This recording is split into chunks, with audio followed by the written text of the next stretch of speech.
दुर्दैवा, म्हणजे रोजचं सामान आणायला सकाळी पैसे घ्यायची अशी स्थिती होती. 10,000 दिले, त्याचे 20,000 दिले, 20,000 दिले. आता काही फेरीवाल्यांनी तर 50,000साठी ऍप्लिकेशन केलंय. अवा गरीब माणूस आहे ना, खूप प्रामाणिक असतो, त्याला कळतं माझं भलं कोण करणार आहे. आम्ही 10 म्हणालो, तुम्ही 30,000 म्हणालात ना, 30,000 म्हणालात, आम्ही 1,500 म्हणालो. सुप्रियाताई तर 2,500-3,000वर पोहोचल्या होत्या. का नाही तुमच्यावर लोक विश्वास ठेवत? का नाही ठेवत? तर का असं होतंय? कधीतरी याचं चिंतन करावं, एवढीच तुमच्याकडनं अपेक्षा. बाकी टीका चालू राहू द्या, आम्हाला त्याचं काही नवल वाटत नाही. का तुम्ही टीकाच करणार आहात? आम्हाला काही त्याचं नवल वाटत नाही. बोला प्रशांत जगताप, बोला. नाही, मी ठाकरे गटाचे जे सुशीलजी माझे मित्र प्रवक्ते म्हणून जे मत मांडतायत त्या मताशी मी सहमत आहे. ते मत क्लिअर आहे की या ठिकाणी अशा प्रकारचे म्हणजे खुद्द पंतप्रधान नरेंद्रजी मोदी यांनी मागच्या 2-3 वर्षामध्ये ज्या ज्या ठिकाणी भाषण केलं सांगितलं की हे रेवडी वाटप बंद केलं पाहिजे. पण नंतरच्या ज्या झालेल्या निवडणुका असेल, ते दिल्ली असेल, बिहार असेल, याच्यात सगळ्यांनुसार किंवा महाराष्ट्र असेल, याच्यामध्ये रेवडी वाटप करण्याचं काम खुद्द नरेंद्रजी मोदी यांच्या अध्यक्षतेखाली झालेले. त्यामुळं हे रेवडी वाटप थांबलं पाहिजे. त्याच्या मागचं थांबण्याचं कारण काय? निवडणूक निष्पक्ष होत नाहीये, निवडणूक या ठिकाणी खऱ्या मुद्द्यावर होत नाहीये. म्हणजे आमचं म्हणणं आहे, तुमची द्यायची नीतिमत्ता आहे ना, आज नका जे काय सरकार स्थापन होईल बिहारमध्ये, त्यांनी उद्या निर्णय घ्यावा की या ठिकाणी महिलांना 50 रुपये द्यायचे आणि त्यांनी सलग 5 वर्ष द्यावी. आमची ना नसेल, पण महाराष्ट्राची निवडणूक म्हणजे जून 2024च्या निकालामध्ये महाविकास आघाडी 21 जागा जिंकते, महायुती पराभूत होतीये. पुढच्या 2 महिन्यामध्ये विधानसभेची निवडणूक डोळ्यासमोर ठेवून त्या ठिकाणी लाडकी बहीण योजना आणली जाते. राज्यावर किती कर्ज आहे त्याचा फार काही विचार केला जाते.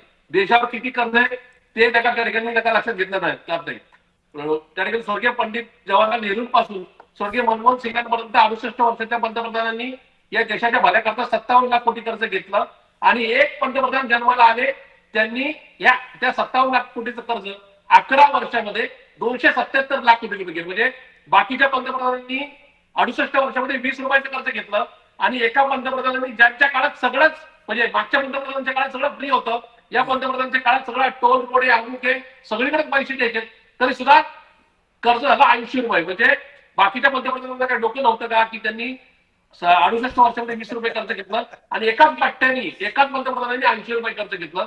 आज महाराष्ट्र 10.25 लाख कोटीच्या कर्जामध्ये अडकून पडलाय. हा देश 277 लाख कोटीच्या कर्जामध्ये अडकून पडलाय. आमचं म्हणजे तुमचं नाव चांगलं आहे, तुमचं काम चांगलं आहे, तुमचं कर्तृत्व चांगलं आहे, तर तुम्हाला अशा प्रकारची योजना आणायची नका. या ठिकाणी बुद्धी सुचते कशी? आणि जर तुम्हाला द्यायचेच आहेत तर तुम्हाला बिहारच्या निवडणुकीच्या पूर्वी 4 महिन्यापूर्वी साक्षात्कार होतो की या ठिकाणी आम्ही महिलांना त्या ठिकाणी स्वतःच्या पायावर उभं केलं पाहिजे, महिलांना मदत केली पाहिजे, म्हणून आम्ही 10,000 रुपये महिन्याला देतोय किंवा अकाउंटमध्ये टाकतोय. आमचं म्हणणं क्लिअर आहे. तुमची नीतिमत्ता क्लिअर असेल, आज जे काय आज सरकार स्थापन होईल, आज म्हणजे आज ज्यांना बहुमत मिळेल, पुढच्या 2 दिवसात ज्यांचं सरकार स्थापन होईल, त्यांनी परवा निर्णय घ्या 50 रुपये द्यावे.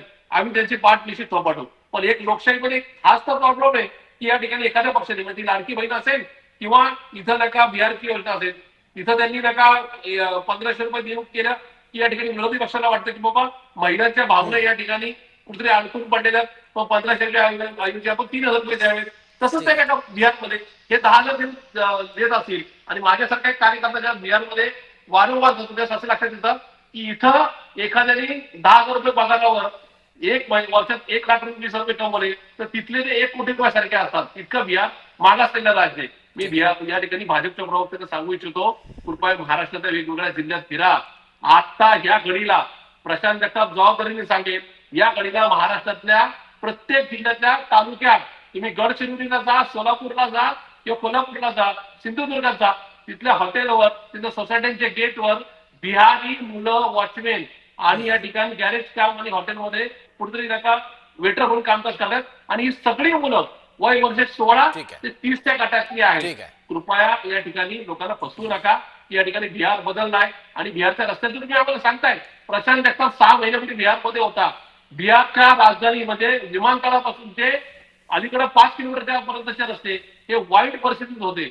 बिहारमध्ये आजही तुम्ही पटना शहरात गेल्यानंतर, मी पटना शहरात सांगतोय, कदाचित इथं मुंबईत बसून किंवा महाराष्ट्रात बसून बिहारमध्ये स्टेटमेंट देणं खूप सोपं असेल, पण बिहारमध्ये वस्तुस्थिती पहा.